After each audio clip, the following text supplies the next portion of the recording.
Oh yes, Batang Quiapo is mimics life or sa Tagalog ito ay talagang sumasalamin sa totoong buhay. Minahal ng bawat Pilipino, nakikita ng bawat pamilya, ng bawat manonood kung ano yung buhay nila bilang salamin.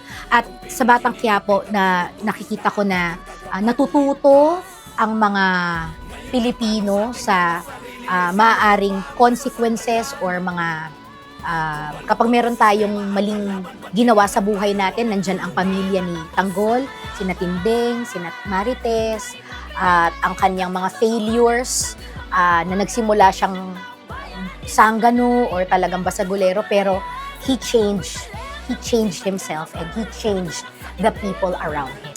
Maaari silang masaktan, tumawa, magmahal, magalit, kagaya ng mga characters na nasa Batang Quiapo. We are fighting for what's right. We are fighting for what's the truth, and because we believe that the truth will soon prevail. At yun yung pinagtatanggol ni Tanggol.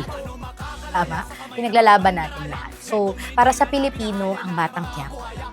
Mga kabatang Quiapo, nako, ito na po tayo at meron na pong mga ilan na lang linggo na ating pagsasamahan at naway patuloy niyo pong suportahan, panoorin kung ano po ba talaga ang mangyayari po sa mga huling linggo ng Batang Quiapo.